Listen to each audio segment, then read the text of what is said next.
রব্বুল আলামিনকে ফেরেশতারা বলেছিল, আল্লাহ তোমরা দুনিয়াতে এমন মানুষ সৃষ্টি করতেছ, এমন কিছু সৃষ্টি করতে চাচ্ছ যারা পৃথিবীতে গিয়ে ফিতনা ফাসাদ সৃষ্টি করবে, রক্তপাত করবে, অথচ ওয়ানাহনু নুসাব্বিহু বিহামদিকা ওয়া নুকদ্দিসু লাক, আমরা তো তোমার পবিত্রতা ঘোষণা করতেছি, তোমার জিকির করতেছি।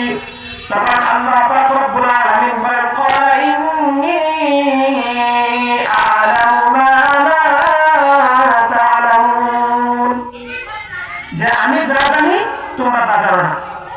আল্লাহ পাক রব্বুল আলামিনের সামনে যখন তারা এই সমস্ত বিষয়গুলো পেশ করে, আল্লাহ পাক রব্বুল আলামিন তখন তাদেরকে বলে, তোমরা তো বলছিলা দুনিয়াতে মানুষ সৃষ্টি করলে কাটাকাটি, ফিতনা ফাসাদ করব, রক্তপাত করব, এই যে তোমরা যে পৃথিবীর আনাচে কানাচে ঘোরাফেরা করে আজকে যে সরকার থেকে মাহফিলে যে আমার আলোচনা হইতেছে, আমার জিকির হইতেছে, আমার ভক্ত হইতেছে, তারা যে আমার দ্বীনকে প্রতিষ্ঠা করতেছে, আমার দ্বীন নিয়ে আলোচনা করতেছে, এটা কি?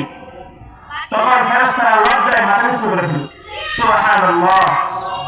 তো দেখেন, আমরা যে এখানে বসে আল্লাহ পাক রব্বুল আলামিনের বরত্বের আলোচনা করতেছি, আল্লাহ পাক রব্বুল আলামিনের জিকির করতেছি, আল্লাহ পাক রব্বুল আলামিন আসমানে ফেরেশতাদেরকে নিয়ে গর্ব করতে থাকেন। আল্লাহ পাক রব্বুল আলামিন গর্ব করে বলে, তোমরা তো বলছিলা তারা দুনিয়াতে ফিতনা ফাসাদ করব, কই আজকে তোমরা নিজেরাই বলছো যে ফিতনা ফাসাদ করব, তোমরা নিজেরাই আমার কাছে লিস্ট এনে দিছো যে আল্লাহ আপনি তোমার জিকির করতেছে। সুবহানাল্লাহ। এই যে এত সুন্দর একটা জিকিরের স্থান, মাহফিল, জান্নাতের বাগান, এই বাগানে যে আল্লাহ পাক রব্বুল আলামিন আমাদেরকে এই যে মাহফিল আলোচনা করতেছি, এটা নিয়ে যে আল্লাহ পাক রব্বুল আলামিন আসমানে আমাদের কথা বলতেছেন আর ফেরেশতাদের সাথে গর্ব করতেছেন। এই যে এমন একটা মাহফিলের মধ্যে যে আমরা আসতে পেরেছি, কিছু কথা বলতেছি, শুনতেছি, এই জন্য তো আল্লাহ পাক রব্বুল আলামিন আমাদেরকে নিয়ে গর্ব করতেছেন নাকি? এই যে আল্লাহ পাক রব্বুল আলামিন আমাদেরকে নিয়ে গর্ব করতেছেন, যে একটা জিনিস খেয়াল করেন, আমরা যখন কোনো একটা নেতা কোন একটা মঞ্চের মধ্যে কোন একটা জায়গায় যখন বলে যে অমুক তো আমার সাথে চলাফেরা করে, তখন আমরা গর্বে বুকটা ভরে যায়, এই বিষয় আমরা ভেবেছি, কত খুশি মনে হয় যে খুশিটা সে কি করবো কিছুই বুঝতে পারে না। আর সকল এমপি, সকল মালিকের মালিক, সকল কিছু স্রষ্টা আল্লাহ পাক রব্বুল আলামিন যে আমাদের কথা নিয়ে আলোচনা করতেছেন, আমাদের কথা বলতেছেন, এটা নিয়ে আমরা গর্ব করি না? আমরা মনে করি মাহফিলে ভাই কোনো কাজ কাম নাই, যাই গে শুনি হুজুরে কি একটু আলোচনা শুনেন। অথচ আমরা যে মাহফিলে আসছি, কত বড় একটা নিয়ামত আল্লাহ পাক রব্বুল আলামিন যে আমাদেরকে নির্বাচন করে নিয়ে আসছেন। হ্যাঁ, আল্লাহ পাক রব্বুল আলামিন আমাদেরকে পছন্দ করছেন বিধায় আমরা আসতে পেরেছি। আজকে দেখেন, আপনার মতো আমার মতো অনেক মুরব্বী আছে যে অসুস্থ, ইচ্ছা ছিল, অনেক ইচ্ছা যে আল্লাহ আমার তো বয়সটা শেষ হয়ে আছে, যদি 2টা দিনের কথা শুনতে পারতাম, দিনের উপর চলতে পারতাম, নামাজ পড়তে পারতাম, তাহলে কতই না ভালো হতো।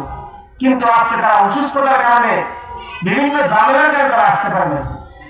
অথচ আপনার মতো আপনার শহরে আসতে পারে না, কিন্তু আপনি আমি আল্লাহ পাক রব্বুল আলামিন আমাদেরকে পছন্দ করছেন। হ্যাঁ, আমি তার মতো মুরব্বী হয়েও আমার দাড়ি সাদা হয়ে গেছে, হাঁটতে পারি না, লাঠি বড়াইয়া মাহফিলে আসছি, কিছু কথা আমি বলতেছি, আপনারা শুনতেছেন। এই যে আল্লাহ পাক রব্বুল আলামিন আপনাদের একটা নিয়ামত দান করছেন, এই নিয়ামতের শুকরিয়া আদায় করতে হবে। আল্লাহ পাক রব্বুল আলামিন বলেন, লাইন শাকারতুম লাযীদান্নাকুম